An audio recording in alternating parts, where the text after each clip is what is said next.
हाय, तुमचं सगळ्यांचं आपल्या पुन्हा एका नवीन व्हिडिओमध्ये अगदी मनापासून स्वागत करते. तर संध्याकाळचं टायमिंग आहे आणि मला आज बनवायची होती दाबेली, कच्ची दाबेली. फर्स्ट टाईम मी ट्राय करत आहे. याआधी मी कधीही बनवलेलीही नाही आणि खाल्लीसुद्धा नव्हती, खरंच सांगते. तर म्हटलं चला आज बनवूयात, कारण मुलींनी बरेच दिवस झाले हट्ट केला होता की दाबेली बनव असं. त्या बाहेर खातात पण मी कधी खाल्लीच नव्हती. म्हणजे मला मी ट्रायच केले नाही की खावं असं वाटतही नव्हतं. असं इतर वेळी आम्ही बरंचसं काय काय घेतो, पण यावेळेस म्हणजे असं वाटतच नव्हतं की घ्यावी आणि खावी, कारण त्याच्यात डाळिंबाचे दाणे वगैरे हे ते त्याच्यामुळे ते जरा मला नको वाटत होतं. पण आज म्हटलं चला कशी असते ते ट्राय करूयात. तर बटाटे मी उकडून घेतले आणि थंड होत आहे तोपर्यंत म्हटलं संध्याकाळचं टायमिंग होतं आणि दिवाबत्ती वगैरे करून घेऊयात आणि मग पुढच्या तयारीला लागूयात. तर आधी कापूर जो आहे ना तो लावून घेत असते मी दिवाबत्तीच्या आधी. मस्त छान संपूर्ण घरामध्ये छान असा सुगंध दरवळतो मग कापुराचा. आणि आपली रोजचीच दिवाबत्ती झाली संध्याकाळची आणि त्यानंतर तोपर्यंत उकडलेला बटाटाही थंड झालेला होता. बटाट्याची साल काढून घेऊयात आणि त्यानंतर मग पुढची तयारी करून घेऊयात. असं झालं तर त्यासाठी जे काही साहित्य लागणार होतं ना ते मी सगळं असं वाट्यांमध्ये मस्त छान काढून घेतलेलं होतं. म्हणजे बारीक शेव म्हणा, डाळिंबाचे दाणे, कांदा, कोथिंबीर वगैरे, याचा चिंचेचा कोळ काढून घेतलेला होता थोडासा. ते सगळं काही साहित्य मी एका मस्त ताटामध्ये वाट्यांमध्ये काढून ठेवून दिलेलं होतं आणि त्यानंतर आपला बटाटा स्मॅश करायला घेतलेला होता.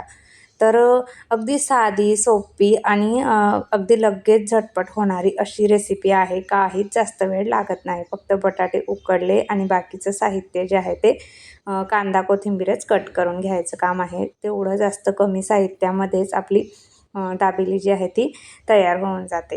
सुरुवातीला आधी कढईमध्ये तेल टाकलं, जिरं टाकलं, लाल तिखट, हळद आणि थोडासा गरम मसाला टाकलेला होता आणि चांगलं व्यवस्थित असं मिक्स करून घेतलं. आणि नंतर मग त्यामध्ये आपला स्मॅश करून घेतलेला बटाटा टाकलेला आहे आणि चांगलं व्यवस्थित असं मिक्स करून घेतलेलं आहे. पुन्हा चवीप्रमाणे मीठ, परत आपला चाट मसाला घातलेला होता मी याच्यामध्ये थोडा. ते सगळं व्यवस्थित असं मिक्स करून घेतलेलं होतं. इतकी झटपट आणि चविष्ट छान दाबेली जी आहे ना ती घरच्या घरी आपण कमी वेळामध्ये पटकन तयार करून घेऊ शकतो. काही पदार्थ आपल्याला कठीण वाटत असले तरीसुद्धा ते बनवायला इतके सोपे असतात ना, खरंच फक्त ट्राय करायला महत्त्व आहे. कुठलेही असू द्या मग ते. फक्त त्यासाठी लागणारे साहित्य जे आहे ना ते वेळेवरती भेटलं म्हणजे झालं. तर मला हे सगळं काही माझ्याजवळ होतं घरात आणि फक्त मला बारीक शेवच तेवढी आणायची होती आणि पाव आणायचे होते. मग बाकी सगळं होतं त्यामुळे बाहेरून काही आणायची गरज नव्हती. थोडंसं मी याच्यामध्ये ना चिंचेचा रसही टाकलेला होता आणि पुन्हा एकदा चांगलं व्यवस्थित असं परतवून घेतलेलं होतं आणि नंतर मी ज्या प्लेटमध्ये स्मॅश करून घेतलेला होता ना बटाटा त्याच्यातच हे सगळं काढून घेतलेलं आहे आणि अशा पद्धतीने मग व्यवस्थित असं सेट करून घेतलेलं होतं सगळं. म्हणजे जेव्हा आपण दाबेली तयार करू ना तेव्हा पटकन टाकता येईल किंवा दिसायलासुद्धा हे छान दिसेल. तर अशा पद्धतीने पूर्ण प्लेटमध्ये मी पसरवून घेतलेलं होता बॅटर बटाट्याचं आणि त्यानंतर मग त्याच्यावरून आपले कांदा, कोथिंबीर, डाळिंबाचे दाणे आणि शेव हे सगळं जे काही साहित्य होतं ना कट करून घेतलेलं ते अशा पद्धतीने त्याच्यावरती पसरवून घेतलेलं होतं. इतकं छान दिसत होतं ना दिसायला तर खरंच सांगते आणि चवीलासुद्धा तितकंच छान झालेलं होतं. लहान मुलांना तर असे पदार्थ जर सांगितले बाहेरचं चटपटा वगैरे तर खूप जास्त आवडतं. पण बाहेरून आणण्यापेक्षा घरच्या घरी तेवढ्याच याच्यामध्ये आपण हे सगळं तयार करून घेऊ शकतो. जर मुलांची बर्थडे पार्टी वगैरे असली, आपल्याला घरगुती काहीतरी करून द्यायचं आहे, तर मी सांगते ना वडापाव बनवा किंवा समोसे हे सगळं बनवणं त्यापेक्षा हे मला जास्त सोपं वाटलं की पटकन करून आपण 1-1, 2-2 मुलांना देऊ शकतो. म्हणजे घरी आलेले आणि लहान मुलंही आवडीने खातीलसुद्धा. असं वाटतं मला की पटकन सोपं आहे असं हे. तर लाल तिखटची चटणी मी एका ह्याच्यात करून घेतलेली होती, लसूण आणि लाल तिखट आणि त्यानंतर मग हे चिंच मी आधी भिजत घातलेली होती. ते आंबट आणि तिखट मस्त छान अशी चव यावी ना यासाठी एका साईडला लाल तिखटाचं जे चटणी तयार करून घेतलेली होती ती आणि एका साईडला चिंचेचा कोळ.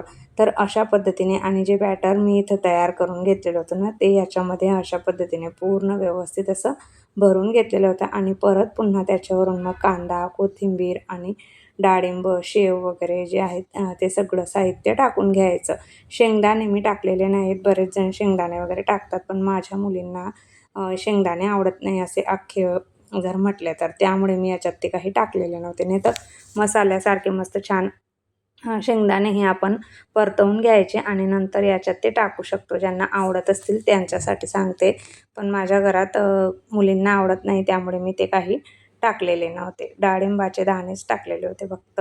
आणि गॅसवर पॅन ठेवला आणि त्यानंतर मग याच्यामध्ये मी तूप घातलेलं आहे. तुपाऐवजी आपण बटर वगैरे वापरू शकतो, पण मी तूपच टाकलेलं होतं. माझ्याकडे तूप होतं अवेलेबल, मग तूपच टाकलं आणि मस्त छान असं जी दाबेली आहे ना, ती इथे अशा पद्धतीने परतवून घेतलेली होती आणि इतकी छान मस्त झाली होती ना, खरंच सांगते. 2 ते 3 मिनटं फक्त याला परतवून घ्यायचं मस्त छान असं आणि त्यानंतर मग आपली गरमागरम दाबेली रेडी आहे.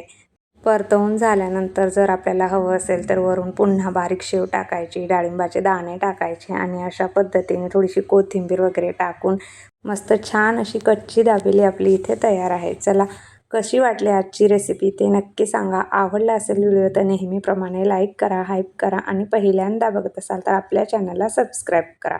भेटूया उद्याच्या छान व्हिडिओसोबत. तोपर्यंत सर्वांना बाय आणि सर्वांना श्री स्वामी समर्थ. व्हिडिओ पूर्ण बघितल्याबद्दल धन्यवाद.